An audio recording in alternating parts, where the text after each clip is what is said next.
Welcome to the third year BL students 5-year integrated course. I am Dr. S.S. Swaminathan, advocate practicing in Madras High Court from 1992 and also part-time lecturer Dr. Ambedkar Government Law College, Pudupakkam from 1998. Myself and Mr. Arokyam, full-time lecturer, are in charge of the subject law of property for you. Mr. Arokyam will be handling the second part of the syllabus, that is from specific transfer under Transfer of Property Act 1882 and also easements rights under the Indian Easements Act. So insofar as I am concerned, I will be taking the general principles up to section 53A in Transfer of Property Act 1882. So in your subject transfer of property, law of property, we will be studying two enactments.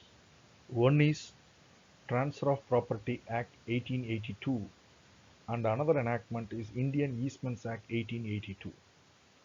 First of all, I will tell you about the books which has been prescribed so as you can follow those books. So insofar as the Transfer of Property Act is concerned, the books prescribed is Transfer of Property Act by Mulla. Of course, this book is a voluminous book running to more than 1000 pages. So it will be useful for the practicing advocate. And as far as the students you are concerned, the best book would be, I will suggest three books, that is by three authors. One is Transfer of Property Act by G.C. Venkata Subbarao or G.C.V. Subbarao. The next one is Transfer of Property Act by Vepa Sarathi. The third one is Transfer of Property Act by V.N. Shukla. And apart from this, our college retired professor A. Chandrasekhar has also published a book on transfer of property. That is also useful. So as far as Indian Easements Act is concerned, Indian Easements Act by Katiyar, that is the only book which will be useful. So these are all the books prescribed and you can choose any one of these books. I will recommend either Subbarao or Vepasarthi or Chandrasekhar. So this will be sufficient. அதே போல் தமிழ் மீடியத்தில் படிக்கிறவங்களுக்கு, அதாவது ரெண்டு சட்டத்தை படிக்க போகிறீங்க. ஒன்று சொத்துரிமை மாற்றுச் சட்டம் 1882, இன்னொன்று இந்திய வசதி உரிமை சட்டம் 1882. ஸோ உங்களுக்கு இதே ஏற்கனவே சொன்ன புக்ஸ்லாம் இங்கிலீஷில் இருக்குது. தமிழில் இருக்கிறதுக்குன்னா எனக்கு தெரிஞ்ச வரைக்கும் ஒரே ஒரு புக் என்ன அப்படின்னா, எல்லாத்தையும் கவர் பண்ணுறது நம்மளுடைய கல்லூரியில் ஓய்வு பெற்ற பேராசிரியர் சந்திரசேகர், அவர் சொத்துரிமை மாற்றுச் சட்டம்னு போட்டிருக்காரு. அந்த புக்கு நல்ல புக். ஸோ அதை ஃபாலோ பண்ணாலே போதும். அதில் எல்லாமே இருக்குது உங்களுக்கு. ஸோ இதுதான் உங்களுடைய சப்ஜெக்ட்டுக்கு, பாடத்திற்கு தேவையான புத்தகங்கள் எதிலிருந்து படிக்கணும். And I will advise you to go through the books. Don't go for any notes, because in the present day setup, there is examinations, all of them have to write 4 parts. Part A with respect to big question, then part B short questions, and third one short notes, and then fourth one will be problems. So unless otherwise you read the entire syllabus, it will be difficult to answer all the questions. So in those days there will be 30 questions book guide, because the examination pattern is you have to write 5 questions, each carries 20 marks, 100 marks. So the entire syllabus has been converted to 30 questions, and if you read those 30 questions you can pass. So that is not the situation in the present scenario. So you have to go through the entire syllabus. So kindly take my advice, follow the books. So பஜாரில் இருக்கிற notes எல்லாம் படிக்காதீங்க. Books நான் சொல்லியிருக்க books Tamil மீடியத்தை பொறுத்த வரைக்கும் Chandrasekhar book அருமையான புஸ்தகம். So புஸ்தகத்தை படித்தா தான் நல்லபடிய எக்ஸாம் எழுத முடியும். ஏன்னா எக்ஸாமில் ப்ராப்ளம்ஸ் கொடுத்துருப்பாங்க, சுருக்கு எழுதுக, big question and short answers, இது 4 இருக்கு. ஸோ அதுக்கு எல்லாத்தையும் முழுமையாக படித்தா தான் உங்களால் எழுத முடியும். ஸோ இது நான் சொல்லியிருக்கிற புஸ்தகங்களில் you choose any one of them and follow that. In your syllabus, as I told you earlier, the law of property, there are 2 enactments. One is Transfer of Property Act 1882 and another is Indian Easements Act 1882. First, we are going to study about Transfer of Property Act 1882. So, any enactment, whether it is a central enactment or a state enactment, once it has been passed in the legislature, it became an enactment. So, before it being enacted, a bill will be introduced in the parliament or in the state legislature specifying about the object and reasoning. So what is the reason or what is the necessity for introducing such a legislation? So that will be pros and cons will be discussed in the legislature, and ultimately it will be passed and become an enactment. So in each and every year there is a numerous enactment being enacted both by the central government and by the state government.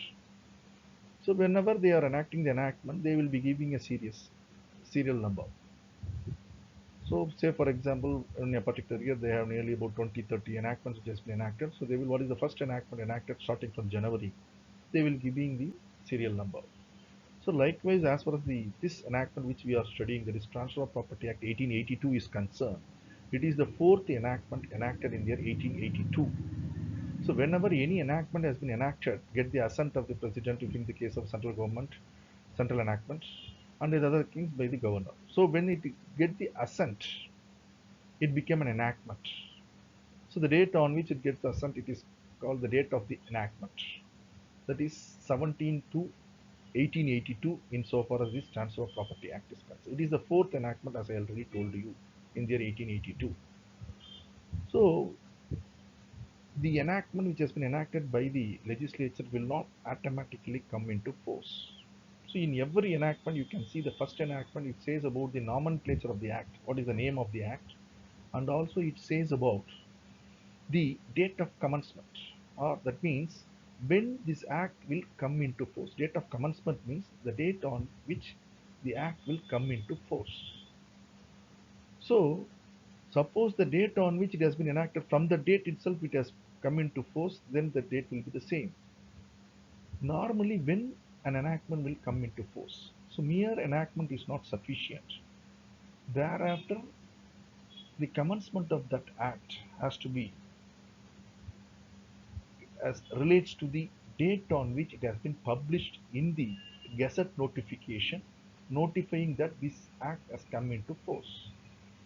So if it is a central government, the Central Gazette notification. If it is a state enactment, in the state gazettes. So it has to be published. So once it has been published, then the act has come into force. So as far as the Transfer of Property Act is concerned, it is enacted in the year in 1882. That is on 17th February 1882. 17 to 1882. But this enactment has come into force only on 1st July 1882. So it came into operation from 1st July 1882. So likewise, in for any enactment, there will be a preamble. So we know the Constitution. The preamble of our Constitution says, "We, the people of India," like that it goes. Likewise, in each and every enactment, there is a preamble. That is, the preamble, nothing else. What is the act about? For example, I can say, suppose you will be reading the storybooks. So in the storybooks, either in the second inner side of the wrapper or at the back of the cover wrapper, you will be seeing about the nutshell of that storybook. தமிழில் சொல்லணும்னா கதை சுருக்கம் தான். So what is the entire novel or about? So likewise, as far as the enactment is concerned, preamble it says for what for this enactment has been enacted and what is in nutshell the act is about what. That is called a preamble. So as far as this Transfer of Property Act 1882 is concerned, the preamble, it says an act to amend and consolidate the law relating to transfer of immovable property by act of parties. So you underline this word by act of parties because we are going to see in elaborate about that under section 2 in the next slide. So this is the preamble. So it says the preamble says this Transfer of Property Act has been enacted for what purpose? To define, amend and consolidate. That means there are already existing law relating to transfer of a property. So wherever they refer about the property here under the transfer of property, it deals only with respect to the immovable property. So Transfer of Property Act does not speaks about movable property. Even if you say about the sale of movable property, it comes under the Sale of Goods Act. So here the Transfer of Property Act deals only with respect to immovable property. In the later stages of the study classes, when you are referring about certain case laws, there will be reference about movable properties also. When you are studying about certain doctrine of election, likewise so many doctrines we are going to see. And also in the specific terms about gift, etc., we will be learning about the transfer of a gift, transfer of a property by way of a gift. It includes both movable and immovable. And in certain case laws, it refers about the movable. So in those point of time, you should not have any doubt when the Transfer of Property Act deals only with respect to immovable property. How come these case laws refer about these movable properties? It is nothing but the principles. Those case laws are English case laws which have dealt with the Indian Succession Act also. So under the Indian Succession Act, it deals both movable and immovable. That is the Succession Act, I think you would have learned in the second year itself. That is law of succession. So there, the same principles. For example, in the general principle, we are going to see about the doctrine of election. The same principle is also available under the Indian Succession Act. So those case laws have been designed under that act.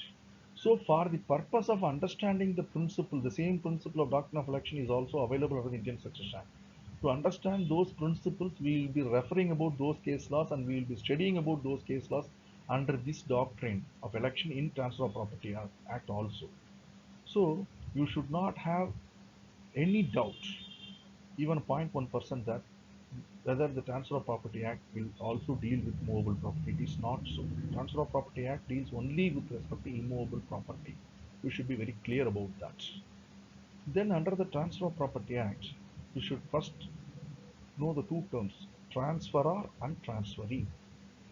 Transferor is the person who is transferring the right in an immovable property to another person. The person who transfers is called a transferor.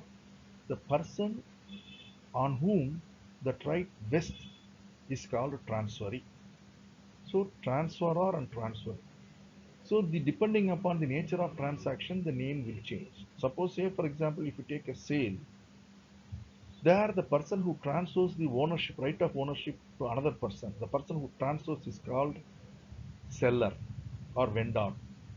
The person to whom it is transferred or the ownership right on whom it vests, that person is called, that is a transfer, that is a purchaser or vendee. So this is about the preamble of the Transfer of Property Act. அதாவது சொத்துரிமை மாற்றுச் சட்டம் 1882. இது ஒவ்வொரு வருஷத்துலையும் பல சட்டங்கள் இயற்றப்படுவாங்க. அதுக்கு number 1, 2, 3 number கொடுப்பாங்க. So அப்படி பார்க்கும்பொழுது 1882ல் 4வது சட்டமாக இயற்றப்பட்டது தான் இந்த சொத்துரிமை மாற்றுச் சட்டம்ங்கிறது. ஸோ இந்த எந்த ஒரு சட்டமும் பாராளுமன்றத்திலேயோ இல்லை சட்டசபையிலோ இயற்றப்பட்டால் முதல்ல அது பில்லை பாஸ் பண்ணுவாங்க. அதில் என்ன நோக்கத்திற்காக அந்த சட்டம் கொண்டு வரப்பட்டதுங்கிறதெல்லாம் ஆராயப்பட்டு அது சட்டமாக இயற்றப்படும். ஸோ சட்டம் இயற்றப்பட்டு கவர்னரோ அல்லது ஜனாதிபதியோட ஒப்புதலை பெற்று அதை சட்டமாக ஆகுகின்ற தேதியை தான் எனாக்ட்மெண்ட் டேட்னு சொல்லுவாங்க. ஆனால் எந்த ஒரு சட்டமும் இயற்றப்பட்ட உடனேயே அமலுக்கு வருவதில்லை. ஸோ அதை வந்து கெசட்டில் பப்ளிஷ் பண்ணோன்னு தான் அது அமுலுக்கு வரும். அதான் டேட் ஆஃப் கமென்ஸ்மெண்ட். சட்டம் எப்படிலிருந்து நிலுவையில் வருகிறது, இல்லை அமுலுக்கு வருகிறது, டேட் ஆஃப் கமென்ஸ்மெண்ட். ஸோ அப்படி பார்க்கும் பொழுது இந்த சொத்துரிமை மாற்ற சட்டம் இயற்றப்பட்டது 17/2/1882. அந்த சட்டம் அமலிற்கு வந்தது ஜூலை மாதம் 1ஆம் தேதி. அதாவது 1882ஆம் ஆண்டு ஜூலை மாதம் 1ஆம் தேதி அமலுக்கு வந்தது. அதே மாதிரி எந்த ஒரு சட்டத்தை எடுத்துக்கிட்டிங்கனாலும் அந்த சட்டத்தில் வந்து பார்த்தீங்கன்னா ப்ரியாம்பிள் அப்படின்னு இருக்கும். அது என்னென்னா ப்ரியாம்பிள் என்னென்னா, நம்ம கதை சுருக்கம் ஏற்கனவே சொன்ன மாதிரி கதை சுருக்கங்கிற மாதிரி இந்த சட்டம் எதை பற்றியது என்று சுருக்கமாக சொல்லப்படுவது. கிட்டத்தட்ட இந்த சட்டத்தில் இருக்கிற 100 சொச்சம் சட்டப்பிரிவுகள் இருக்குது. ஆனால் இந்த மொத்தத்திலையும் எதை பற்றி சொல்லப்படுகிறது, இந்த சட்டம் எதற்காக கொண்டு எதை பற்றிய சட்டம் என்பதை சுருக்கமாக சொல்வது தான் ப்ரியாம்பிள்.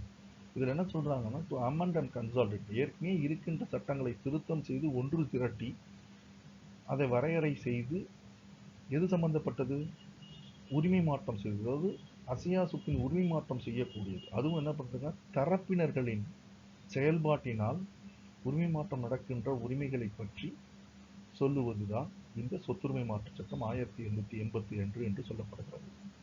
இதில் வந்து 2 டேர்ம் முக்கியம்னு சொல்லியிருந்தது. ஒன்று உரிமை மாற்றாக்கம் செய்பவர், இன்னொன்று உரிமை மாற்றாக்கம் பெறுபவர். Transfer or transferring. உரிமை மாற்றாக்கம் செய்பவர்னா யார் தன்னிடம் இருக்கின்ற உரிமை இன்னொருக்கு மாற்றுகிறாரோ அதுதான் உரிமை மாற்றாக்கம் செய்பவர்.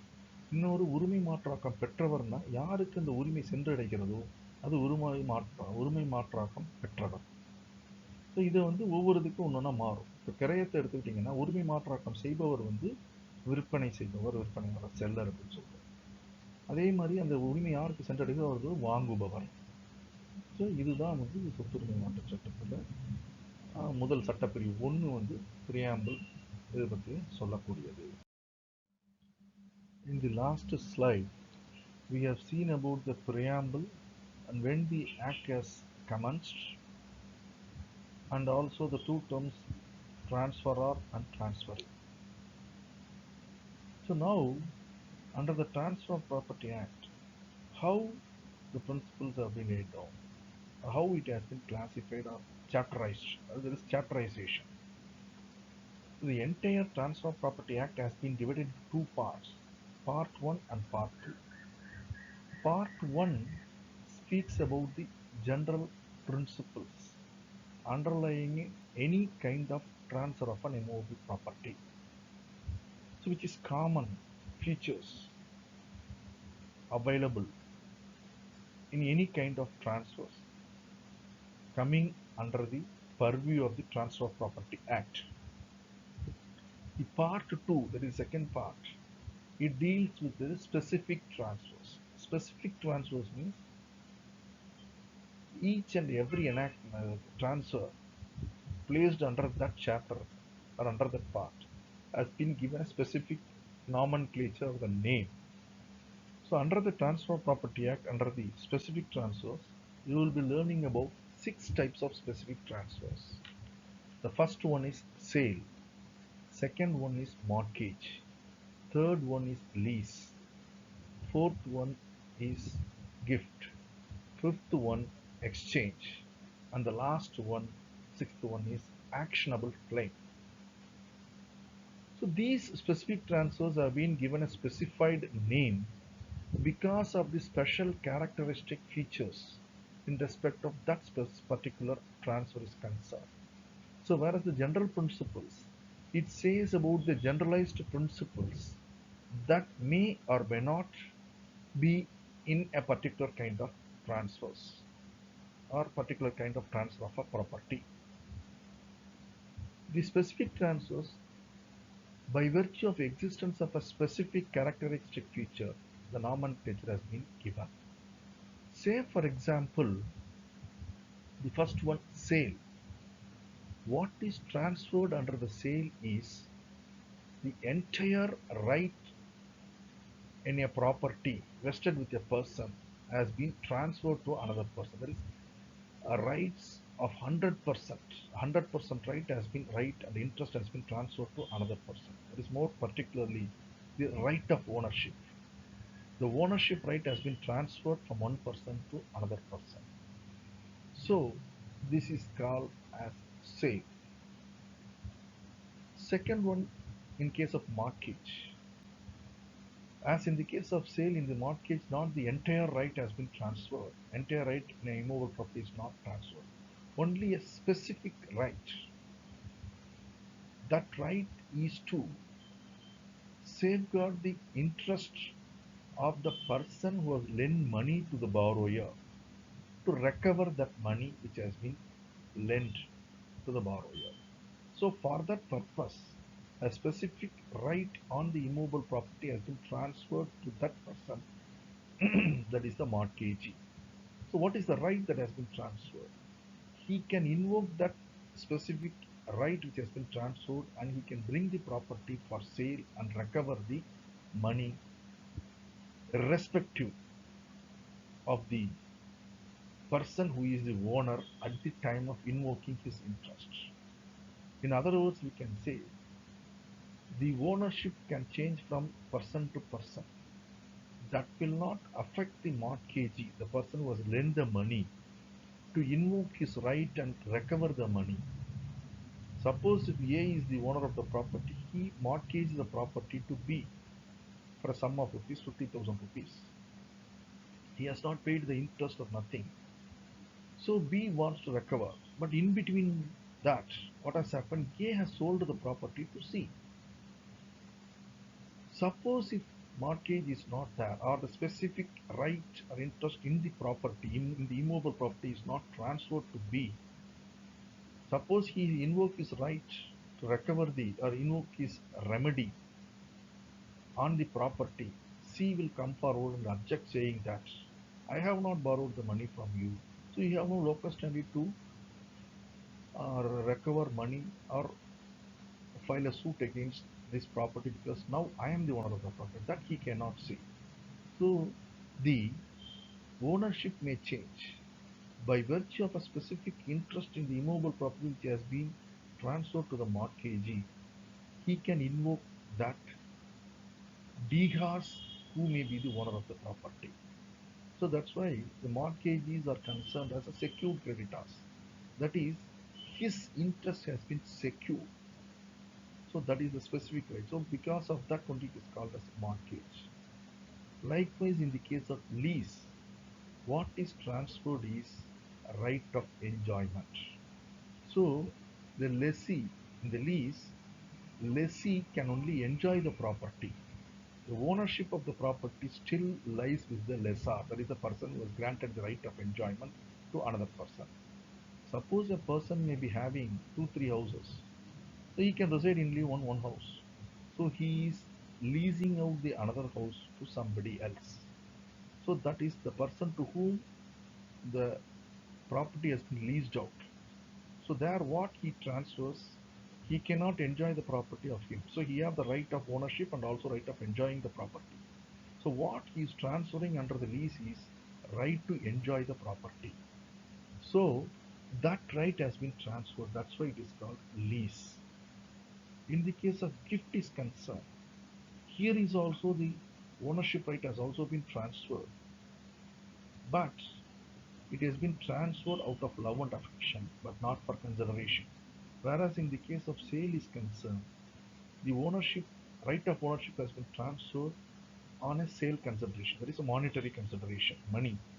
But whereas in the case of gift is concerned, there also the ownership, right of ownership has been transferred, but it is purely out of love and affection, and there is no consideration at all.